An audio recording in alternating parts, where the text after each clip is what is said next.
Kevin and Jo Hickman's Valachi Downs operation has taken on a significant expansion this year, not only branching out into standing their own stallions, but also appointing a private trainer.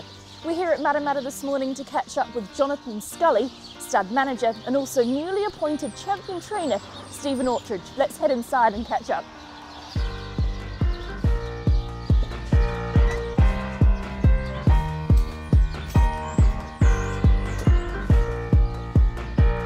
Morning team. Hey Emily, how are you?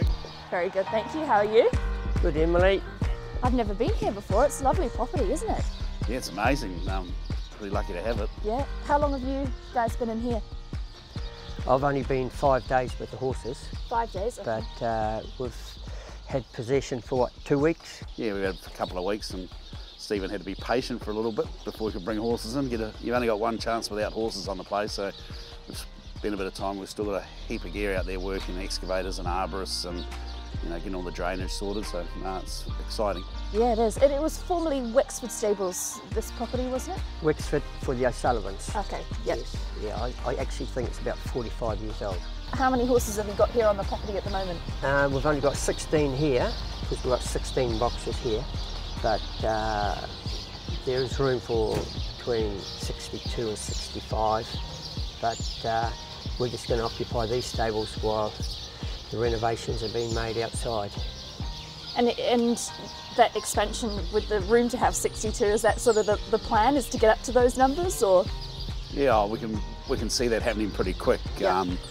We're not going to change what we do. We'll still, probably Stephen will have about 80% of the horses, and 20% will have there, to carry on with some of our good core trainers that have been good for us and people that buy the horses off of the sales. And in saying that, Kevin wants to possibly start keeping a few nice colts, because obviously we're building a stallion station, so we've got to find something to fill those boxes up somewhere.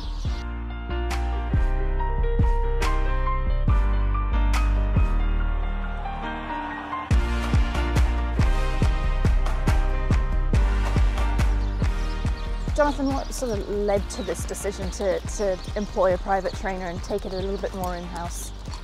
It's sort of something Kevin's talked about for a few years, and personally I didn't think we were quite ready for it, and we've just got to the stage over the last 6 months that so many horses in work, there's anything up to 130 on the racing team, and we really realised that it was going to help us compartmentalise the whole operation.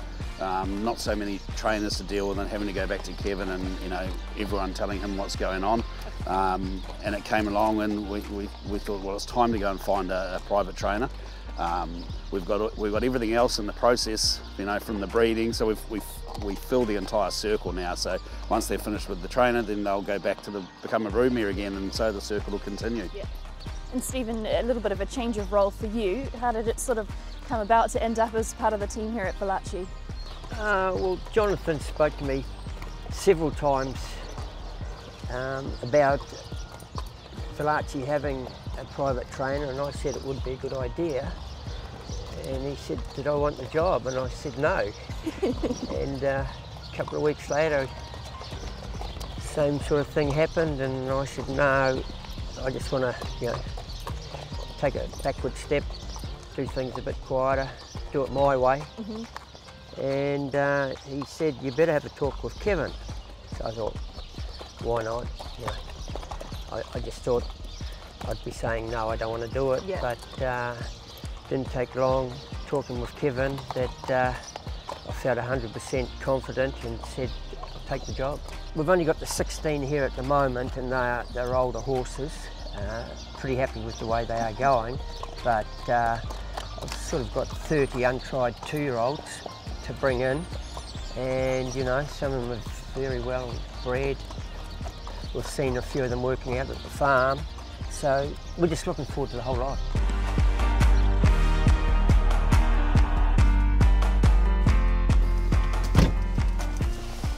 Well, that track work done and dusted. All over. We can go up to the farm. We'll go and check out what's going on up there, shall we?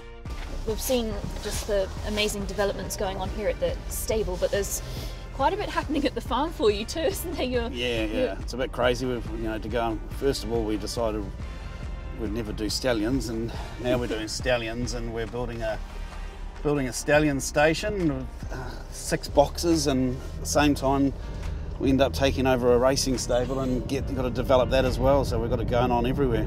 It's probably good just to get it all in at once, is it? Or yeah, well that's sort of the way Kevin does things. He's like, he flies in and buys it all, and he likes to call me the Minister of Spending, but I think that's just a deflection away from himself. I think everyone knows who does the spending. I've just got to put it all into place and make sure it's good when he comes back next time. Yeah.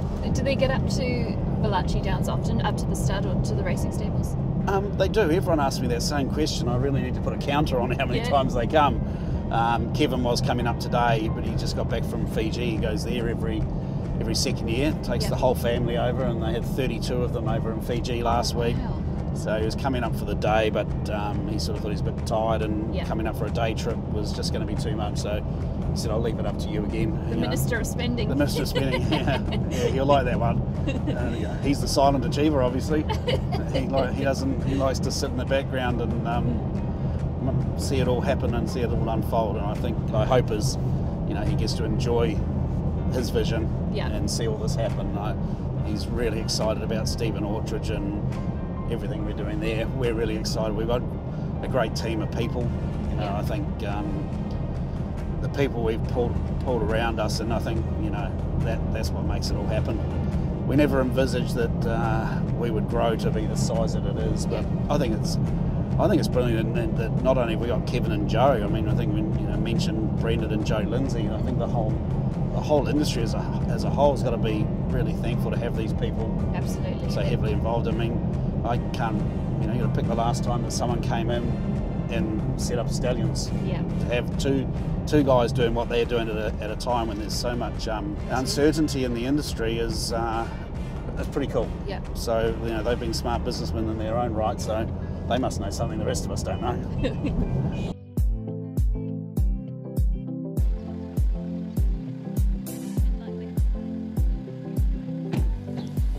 Jonathan, you've brought us down here to this new stallion complex that you're putting together. What sort of made you make that move into the stallions?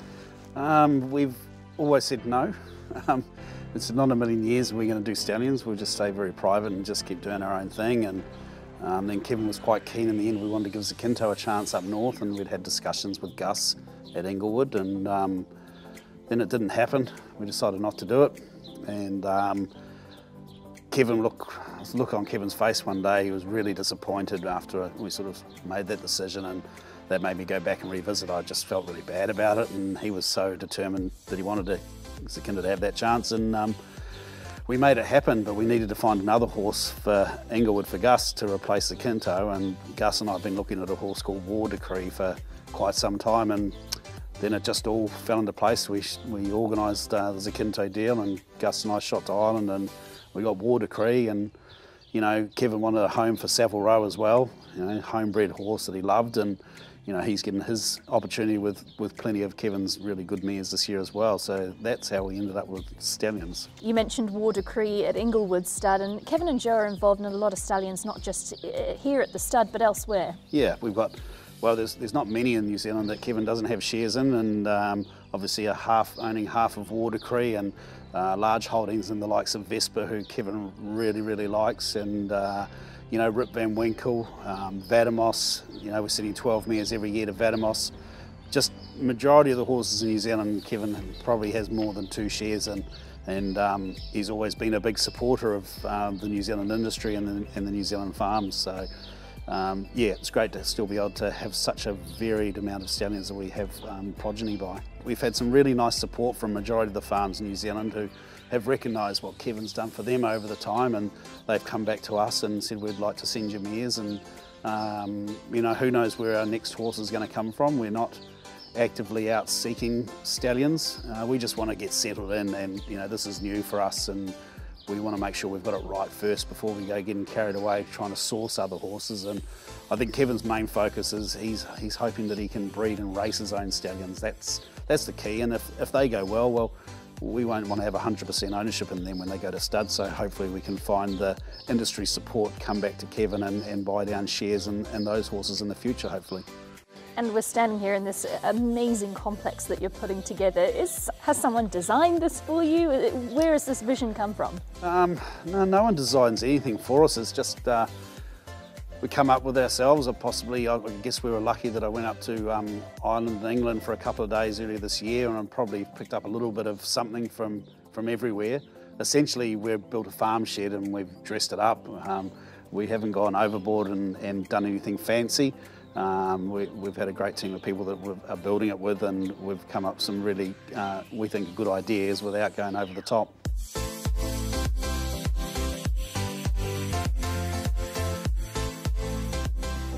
Jonathan, I reckon you've taken us up to the best spot on the whole farm up here. You can see for miles. What was the original block that was purchased?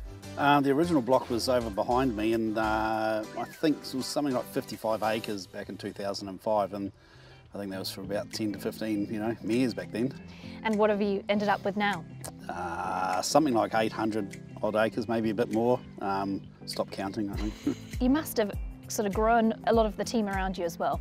Yeah, we really have, and especially over the last 4 to 6 months since we knew we were doing stallions, and bringing in the people to run that efficiently. And then with the racing stable, well, obviously that's quite high intensity on staffing numbers. So yeah, the growth has been quite substantial from when I took over 4 or 5 years ago. We now got, there was three other staff then, and I think we've got anything up from 27 to 30 people now, and it just keeps growing. But we, hopefully we can get a handle on it now, and we can settle down once all the development's finished. But we take our time and make sure we employ the right people, and if we advertise a job and the right person doesn't come along, we don't employ just anyone. And yep. We've been very fortunate to have good managers and good people around us, and somewhat like Ryman, I'm sure we're working off the same sort of program. What is going to be sort of your change in approach to the sales, obviously with this big expansion? Yeah, I don't know if there'll be a lot of change. As far as we are concerned at the moment, we'll still keep all our fillies as we have over the years. But I'm sort of picking that there's a few stallion boxes down there that need to be filled, and I think Kevin's quite keen to pick out a few of the colts he really likes on those pedigrees that he's worked so hard on, and out of some lovely mares, and bringing these horses back from Europe, breeding mares in Europe to the southern hemisphere and bringing them home. Well, hopefully we can race a couple of nice colts and put them down in one of those boxes there. Speaking of the European interest that Kevin's got, what sort of brought that on, or where has that come from? No, I think Kevin's always liked going to England. He's got a house in London and can spend up to 3 months of the year up there. He loves the European racing. It shows his true passion that, it doesn't matter if he's in New Zealand, if he's at Riccarton or he's at York or at Doncaster, he's up there, and spends most of his time at the races. I don't know how Jo feels. I feel sorry for her sometimes. It must become a handful after a while. But so he loves to always have a few horses and work with Willie Jarvis in Newmarket, and when they come towards their end, that we like to breed them, if we can, Southern Hemisphere. If not, he's quite keen to bring some of them back home and continue racing them, as we've got a couple of fillies in the stable at the moment with Stephen Orchard. So it's nice to get that fresh blood. We've got the Frankel colt coming home this year, and the Frankel filly with Roger James, and a Galileo foal colt on the ground. So it's always exciting times with all that new blood, and it's good for New Zealand to have these bloodlines coming back regularly. Well, you just spoke about Frankel and Galileo, and that obviously brings us to Silent Achiever. What's she up to at the moment? Yeah, so obviously, as I said, she's got her Galileo colt on her, and she was bred to Kingman last week. We quite like Kingman. We've got a 2-year-old colt by him we're racing. Another 2 or 3 mares that are going to him as well. Mm-hmm. So a real strong presence on him. So Kevin really likes that horse, and hopefully we get a few nice ones there. I've got a feeling she might stay there again for next year. She will come home one day, we hope. And just for yourself, looking forward to the future of Valachi Downs, yep. Where do you see the farm in sort of 5 years' time? Well, I hope we've got 6 stallion boxes, and hopefully we've got at least 4 nice horses there, and hopefully we've got a champion. I hope there's no more expansion, because I don't think we can do much more, and it'd be nice to sit back here and hit a golf ball or something, and just sit back and take it all in, and be very proud of what we've done. Speaking of hitting a golf ball, are you going to go first? I thought you would be the best. No, I don't. I hope he should have taught you well. I need a lesson. I'm not very good at this.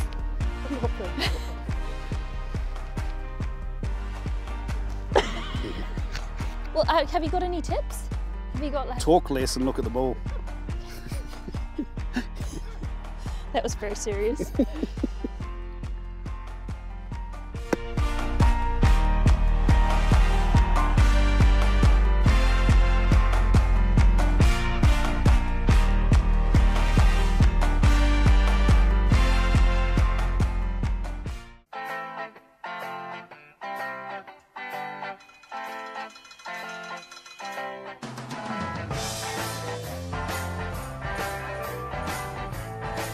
Welcome back with us on Kiwi Bred. I'm here at the New Zealand Thoroughbred Breeders Association in the Stead Memorial Library. And it's time to take a look at our first season sires here in New Zealand.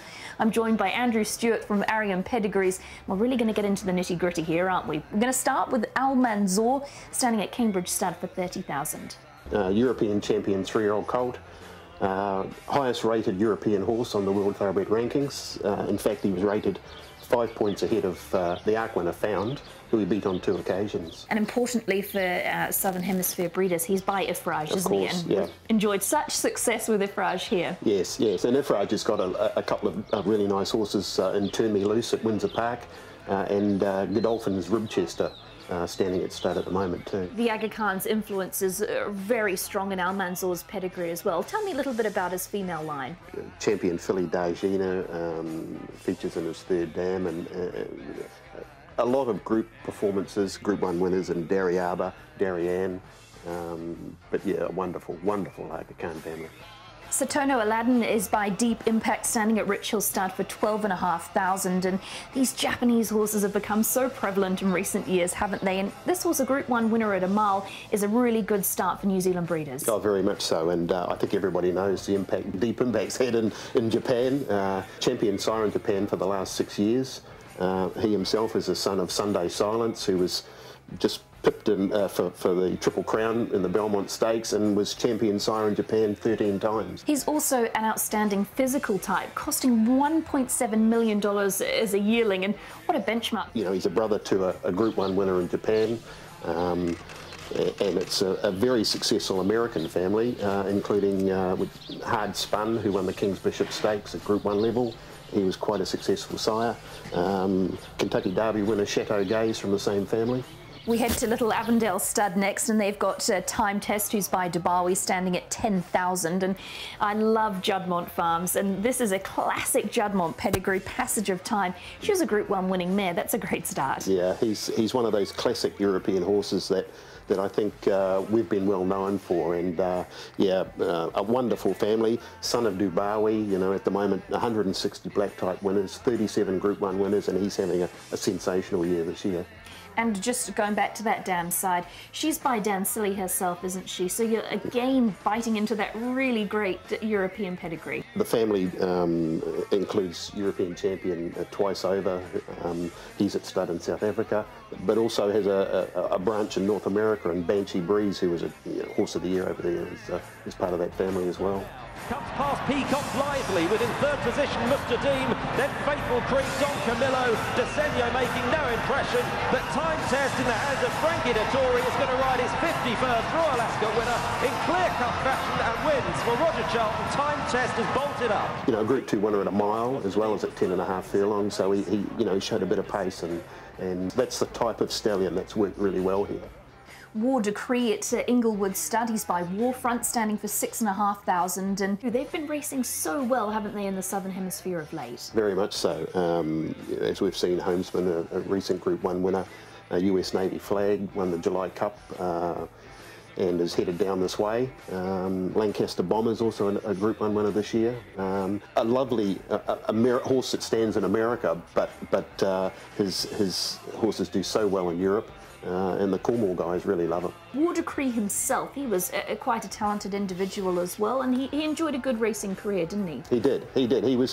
He was probably a bit unlucky in that he wasn't the #1 horse of the Ballydoyle stable whenever he raced, but yeah, a really solid race record. On his dam side, is there anything you could pick out that really stands out for us? Well, he's out of a Street Cry mare, and we know that Street Cry's the sire of Winks. His granddam, Ticker Tape, was a dual Group 1 winner, and he's from the family of probably, you know, one of the great breed shapers in Stormcat. Up next is Darren, who stands at Grange Williams stud, $5,000 by Hinchinbrook. A Group 2 winner, but he did beat Group 1 winners in his racing career, so another horse that maybe we just didn't quite see 100% the best of.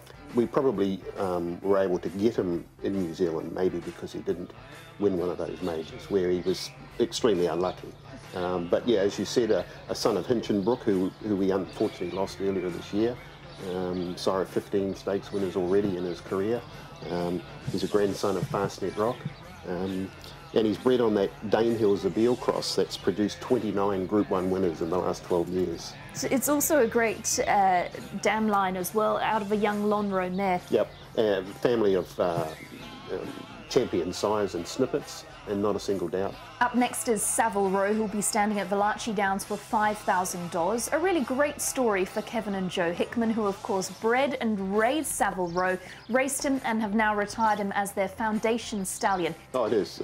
McPhee, sire of dual New Zealand Horse of the Year in Bonnevale. Himself a son of Dubawi. It's a wonderful European sire line, and yeah, I'm sure Savile Row will prove very popular. I saw him when he was racing as a 3-year-old, and even at that point I thought he should be at stud. He's outstanding on the eye, isn't he? He's just a big, strapping individual. Yeah, and extremely unlucky. I mean, 3 times Group 1 placed. You know, just beaten in the Levin Classic and the 2000 Guineas. From a wonderful European family too. What's the Story will be standing at Norwegian Park for $4,000. He's a son of Savabeel, and incredibly, the first Group 1 performed son of Savabeel to go to stud in NZ. That's quite a coup, isn't it? It is. Savabeel's had an amazing impact on our breeding industry. We've spoken about horses who've been unlucky in their racing careers and went down by a margin in a New Zealand derby, and so probably a lot better than the form reads on the page. He's bred on a wonderful Zabeel Saddler's Well cross as well. It's brought us Group 1 winners like Dundeel and Piero, both promising young sires. We speak so much of Fastnet Rock down here in the Southern Hemisphere, and Mongolian Falcon is a son of Fastnet Rock. Willow Glen Stud, a $3,000 service fee. It's got 2 great pedigree lines that I thought maybe we could highlight for people at home. Sure. That Danehill Galileo cross, the recent Golden Rose winner, the Autumn Suns from that cross, 8 Group 1 winners in the last 3 years. And he's directly descended from a Breeders' Cup winner, lovely American family. Also in his racing career, he won the Group 2 Hawke's Bay Guineas, beating subsequent Group 1 winners in John Snow and Heroic Valor, so the ability was there as well. Whoa, have a look at a real horse. Mongolian Falcon has dead set blowing in the Hawke's Bay Guineas. El Doot will be based down on the South Island at Leithfield Lodge for $2,000 by Redout's Choice. He was a $90,000 yearling. He won 5 times. Interesting racing career, actually, racing both here and, of course, in Australia as well. He raced here out of the Pittman stable. It looked unlucky on a couple of occasions to not have won a really good race. And then he went across the Tasman and he raced under the Chris Waller's banner, and he was a winner in a class record time at Rose Hill. So he had ability, and Redout's Choice we've seen over the years, sensational sire. El Doot's from a really strong winning West Australian family that we haven't seen a lot of here.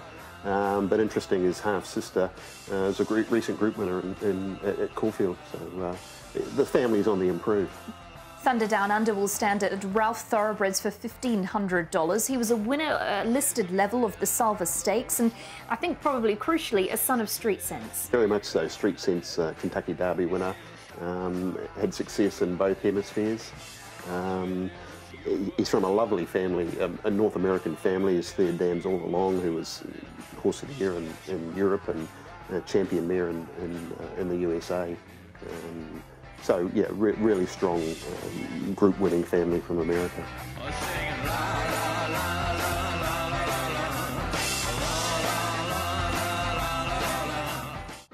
Over the next 8 weeks, we're going to be following the development and education of foals here at Windsor Park Stud in the first month of their lives. We're going to start our journey with the mares coming into the foaling paddock.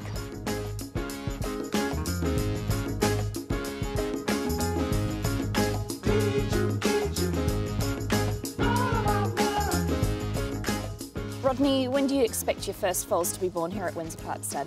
Well, most years we kick off sort of in the end of the first week of August. You know, the foaling unit opens in the end of the first week, and we usually get one, you know, around about the 8th or 9th or something like that. Yep. And how long does that season last? Well, it goes for a while, goes right through from August right through to about the middle of December. We have our last foal, which is always a nice day. And how many foals do you have here at Windsor Park Stud? Oh, look, most years we have around 250. This year we're going to be just over the 300, but we've foaled up to 350. When you're foaling down 300 mares, do you have to have extra staff? Yeah, we have a lot of extra staff come in, night staff and our day staff increases, but probably one of the really good things, we've got very experienced people on the foaling side of things, but we also have 2 resident vets on the farm, which has made a really, it's made it really good because, you know, they're only 2 minutes away, and if we have any problems, they're here on the farm. When the mares are, they're probably no doubt out and about around the farm rather than being here at the actual foaling unit, when do you bring them in here? So all the mares come into the unit at 11 months, whether they have a bag or no udder or an udder. So we just find that way that we don't get too many mistakes, and they come into the unit, as I say, at 11 months pregnant, and then they'll stay here until they foal. Flo, thanks for bringing us out here today. Can you tell me a little bit about your job here at Windsor Park Stud? So I'm the foaling manager here at Windsor. It's my first year this year, so mainly I was based with the yearling for the past 2 years, so it's a step up for me, but obviously it's a great experience, I'm really enjoying it. As a foaling manager, what do you have to do? So obviously if there's any foalings, that's on call 24 hours a day, 7 days a week. But a lot of it's aftercare after the foals are born, that I have to monitor them. So for the first 10 days they're under my supervision. So it's just really monitoring them when they're young. Okay. And if we have boxes for any ones that need to be boxed, and we have extra things like foal physio that we have to do for some of them with contracted limbs. So it's just for the first 10 days, basically catering to all their needs. Yeah. Just talk me through the key signs of what we're looking for when a mare's perhaps going to go into labour and have her foal. So one of the key things we look at is the mare's udder. So they will become full, and obviously it's the bag filling with milk. What you'll get sometimes, but not all the time, is you'll get waxy droplets on the end of the teat, that's the milk starting to come through. Some mares will run milk. Hopefully they don't run milk for long, because obviously you want them to have that good colostrum. If they're not showing those signs, they will pace the paddock a lot. A lot of them actually love attention when they're about to foal. You'll find that the night watch staff will say, oh, she follows you. They want cuddles all the time. Okay. So love and affection sometimes. Other one, you just have to, when they're getting close, their water's breaking, will roll a lot, up and down. They might not pace the paddock at that point, they'll just be up and down. And then other ones will show no signs. They might have a big bag, but you might think, oh, no, she's maybe a little bit away. And then just drops. So there's no real rules. Yeah, there's no real rules. You like to think they stick to a set of rules, but you really never know. So if you look at this mare's udder here, you'll see it's become quite full, but this one's still hard. So when they become into foaling, they sort of soften up a bit. And then what you can get is wax on the end of here, that's like the milk coming through. So you'll be looking for wax and a bigger udder. Like, she's obviously not quite there yet. She's probably got a week to 10 days because it's getting there, but it's not full yet. When they do, say, a classic foaling, when they do bag up and they get the waxy droplets, how long have you got? What's your kind of time frame? Normally a couple of days. Okay. What you'll find with some of them, they will wax up, and then you'll think, oh, she's close. Then the wax goes. Okay. And then it comes back. Normally, if they've done that when it's gone, and when it comes back the second time, they're normally closer to foaling. Okay. But, yeah, you just have to look for that big bag. Obviously, you do get some maidens that will foal without a bag. That's an issue. But, yeah, most of the time, you're just looking for that big full bag. Next week on Kiwi Bred, Kilgraven Lodge's Eon Kemp, Savvy Cope and foaling at Windsor Park Stud.